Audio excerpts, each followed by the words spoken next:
Are you looking to get ready, be prepared, and transform your financial future? Then you've come to the right place. This is the Get Ready Money podcast with Tony Stewart, where Tony has insightful conversations with financial experts who are changing the way we think about money. Catch up on the latest financial trends and hear practical advice from Tony and his expert guests so you can build healthy habits that work. Be empowered with tips for implementing small changes that can have a big impact on your financial future. So sit back and get ready to hear from today's guest.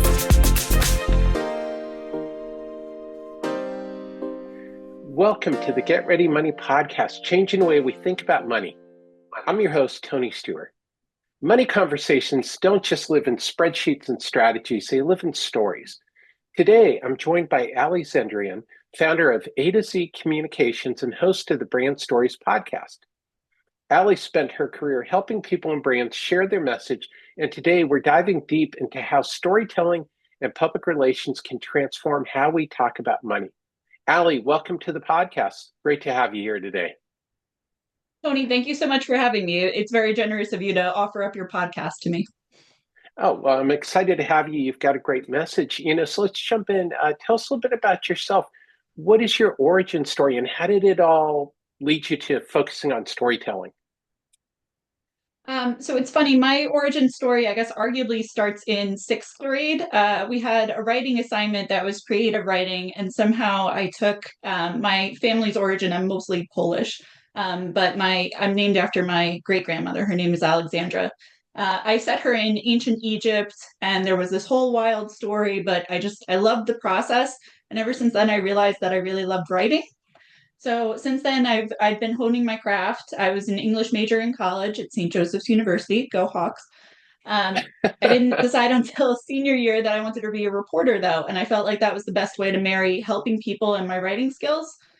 So I felt like I would be a little dangerous out in the field, not knowing enough necessarily. So I went to NYU, got my master's in newspaper journalism, went for 5 years as a reporter, mostly in business reporting.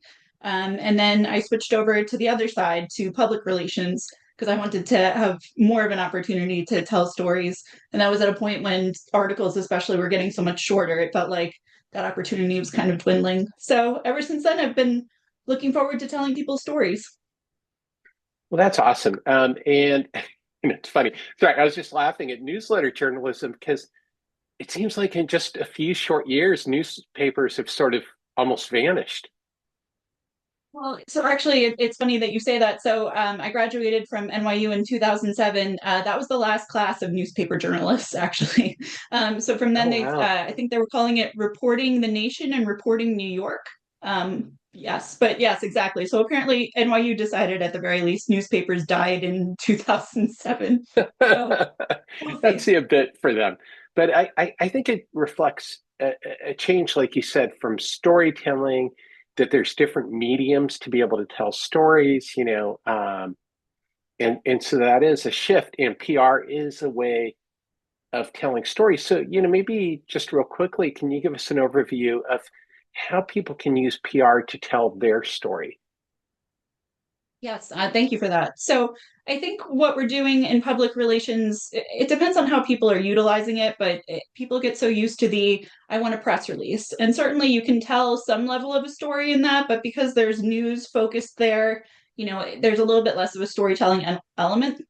I feel like thought leadership is really the way. So arguably a podcast is a form of thought leadership, but getting those articles out there where you can really talk about a trend that you're seeing and where you see that going, or certain issues that are cropping up in the industry. And I know that you've been great at calling out the industry in certain ways, Tony, so I give you a lot of credit for that. But I think that that's the way that we really need to embrace storytelling moving forward, is that the news is obviously there and we want to be a part of it, but it's also contributing to that conversation. Yeah, well, I like that. And one of the things you and I have talked about is authenticity. And I think that is such an important part of this. And you were alluding to that in what you were saying is, so how can people, be authentic when they're on social media? I mean, you and I are on LinkedIn, a lot of the listeners of this podcast are on LinkedIn, is how can people actually be authentic? And for each person. So, for instance, one of the ways that I had to decide a few years ago whether and how I wanted to be authentic is so I'm a recently divorced single mom. And so, on the one hand, you could say, like, I had an almost 10-year marriage that was a failure. Do you really want to broadcast that to the rest of the world? There's some level of that that feels uncomfortable and not great. And then on the other hand, you say, yeah, but everything that I do right now is centered around the fact that I have two amazing children and I'm as available for them as I can be. So if I'm not sharing that part of myself either, that's not really right. So you have to find that place where you personally are comfortable. So I know that there are some people that are just very, I am who I am, take me as who I am, and that's just it. And there are some people that are much more reserved and they have every right to that as well. But I think it's, I guess, finding that barometer and where you are in the process and then finding places where you want to share your story and where it makes sense to share it. I think that's a big part of it is, that you have to find the place to share your story, because sometimes some of the posts on LinkedIn sort of feel like Facebook, and it doesn't have really relevance. And it's strange just because some of those posts get more likes and comments than other posts that actually you would think would be more relevant to careers. But I think it gets back to what you're saying, is it helps people get to know each other, and people are social at our base. So, let's talk about financial literacy. One of the things you and I were talking about is impact. How do you feel financial literacy is working? What is the current impact of financial literacy? I feel like there certainly are financial literacy aspects within society, and they're coming from different avenues. I appreciate the fact that they are coming from some of the financial planning organizations and whatnot. Obviously, I would think that you agreed that there needs to be much more of that. It does get quite frustrating when, and I don't consider myself amazingly financially literate, but, when myself as a PR person in finance, was the most intelligent person among like my friend group or something like that about finances. Like that doesn't feel right. So I would like to see us do more than what we're doing, but appreciate the efforts that are already being made. That's great. So, let's put storytelling into that. Is, how can, because a big part for me of why financial literacy hasn't worked is it's not a shortage of information. There's thousands of videos you can watch about like how to diversify your portfolio, or what is a 401k, or whatever. Do you think that we can have a shift to storytelling, and how can a shift to storytelling improve our conversations and financial literacy efforts? So actually, I think you really hit the nail on the head there. I think to your point, because so let's say for instance, I want to get my retirement account in better shape. I absolutely could watch all of those. What should I be doing with my 401k? What's a Roth IRA? There's all these different avenues, and they're in all different kinds of mediums. So that's not to say that people who only learn by reading, there are videos, and vice versa. But I think to your point, it's the lack of storytelling, and sometimes it's even the lack of like awareness and realizing that there has to be content that's free of judgment. So I think to a certain extent, whether we realize it or not, sometimes in our language choices we're sort of inferring what the right answer is, and your right answer is not going to mean my right answer, and vice versa. So I think trying to be very careful in how we're explaining things and leaving the door open for everybody so that they can all find where their avenue is most important. Well, I think you're really hitting on it, is that I think we have to recognize that, one, people are coming from a different place, and two, that they learn in different ways. And I think a story is a different way to engage people. I think that's the biggest thing, is everybody knows that they need to spend less money than they earn, and that they need to save for the future. It's like dieting. It's like we all know maybe we need to eat healthier, we need to go to the gym, but that's not the issue. It's like, okay, well, how do I actually fit that in? Because I may feel like, okay, well, I don't know enough about nutrition, let's say. And so I think kind of it is that we tell ourselves stories. I mean, do you think that's part of it, is the internal storytelling that we have? I think that could be part of it. I think it's also so even as financial planners and whatnot are explaining to someone what they ought to be doing. So it's a lot of numbers. With your portfolio, you should have the 30, 20, 50. And you might think like those are not hard numbers to remember. They all add up to 100. Like it's not difficult. But on the other hand, so I was recently at a LaTip convention, and somebody was doing a demonstration of a story that was very number centric, and then a story that was literally very storytelling heavy. And the one that everybody remembered was the one with the story. And so it's that personalized element, that understanding of, yes, when I found myself in this situation, this is what I ought to be doing. The person then resonates and says, I was in quite a similar one. I feel like maybe then that's the route that I ought to be taking. I think that helps A, with memory, and then B, with then wanting to act on the advice itself, because you feel like you can understand where the outcome is. Well, I think you said something that's really powerful for people to reflect on, is that it's getting people to actually remember and to process it. Is we all are faced with a tremendous amount of information, but yet most of that information just bounces off of us, including this podcast. Unfortunately, my hope with the podcast is that people remember one thing that we talk about. And, I mean, because what are the studies, is that you forget pretty much everything within an hour of hearing a presentation, and maybe you remember one or two key points, and then by the next day, you may not even remember what the topic was of the conversation. So it's like, I think you're right, is that storytelling impacts us on a different level. So, as part of this is, the classic storytelling is the hero's journey.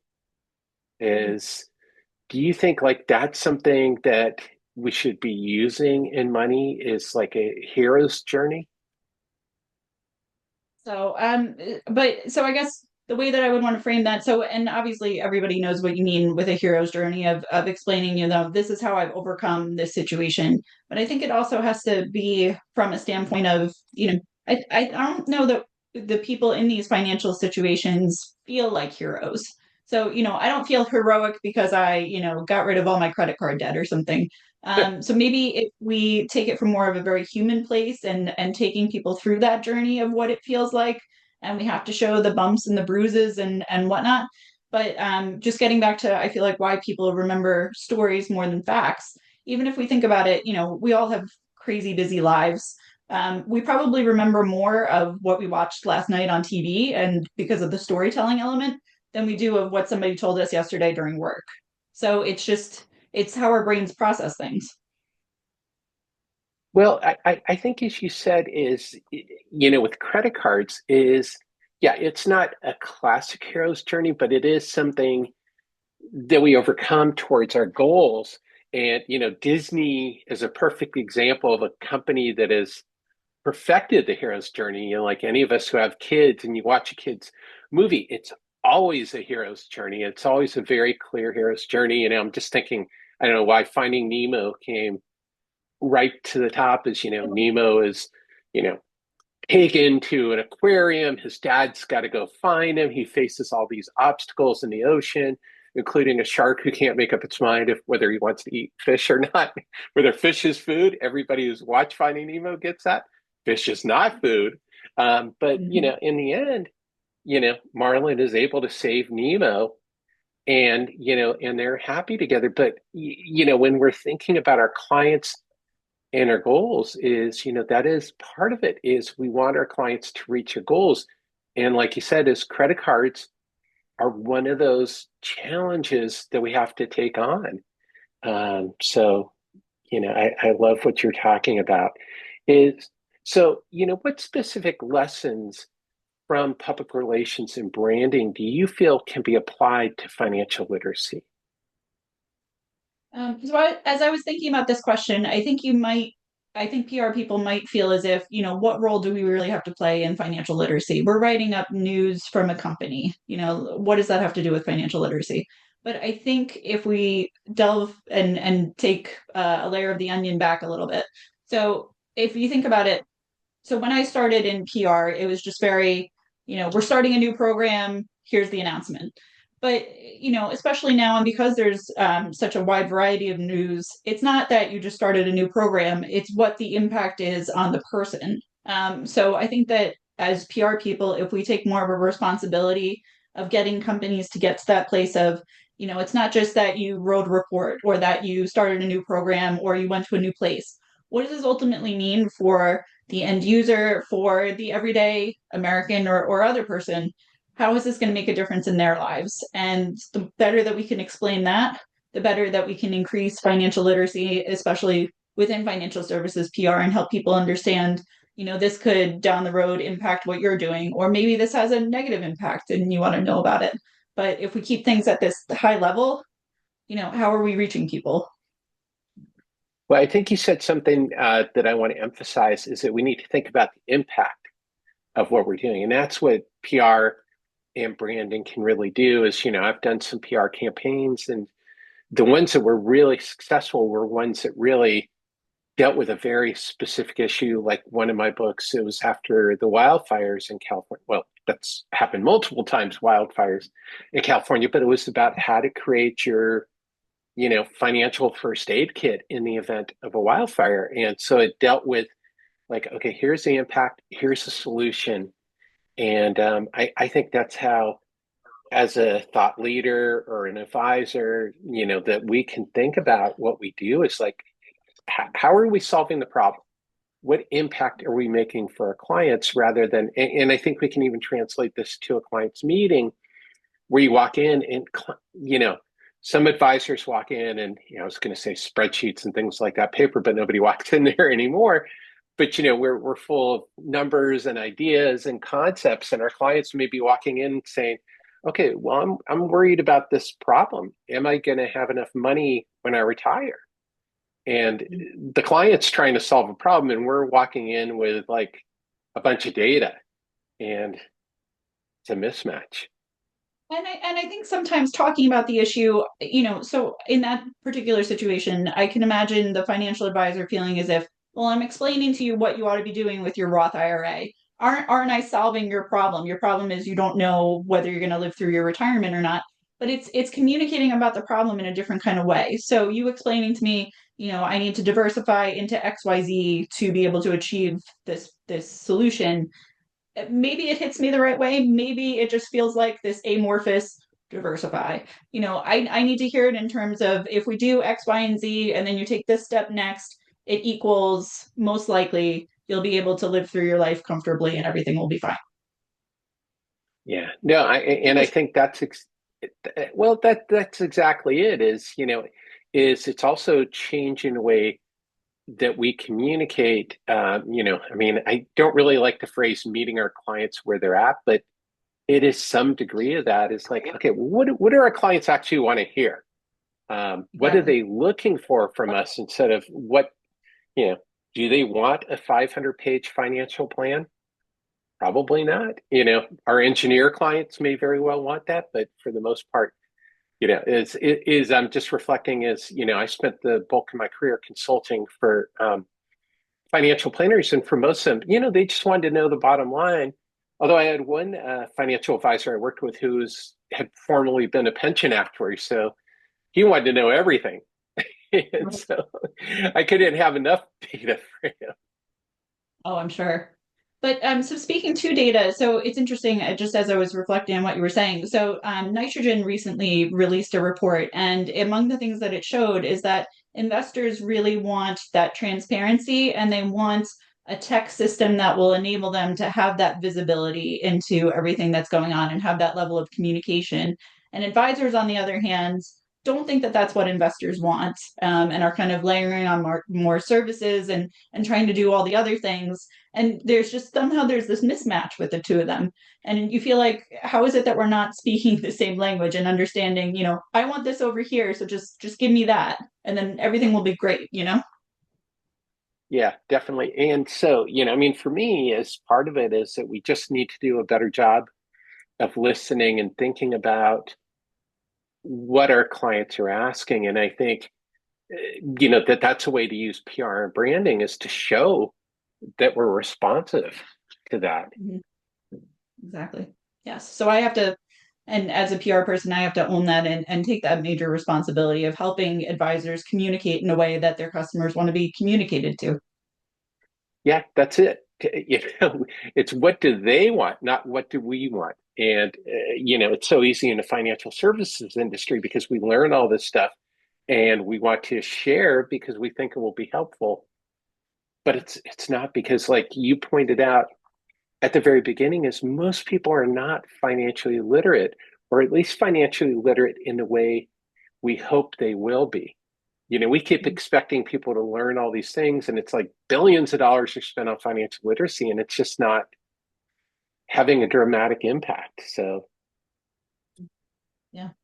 It just also would be great to see it get so much younger and to the audience at a point when it would really, their brains are just accepting so much more and able to understand these kind of things. So, I mean, I know I took a math class. I want to say, I don't remember if it was junior or senior year in high school, but it was really just happenstance. I sort of ran out of all the other math classes that I could take, and it's like, well, hey, there's this one available. That shouldn't be how we come upon these things. It should be, Allie, you really need to know how to manage a checkbook and do this before you can get to college and be a successful human being. So take this class. It's really important.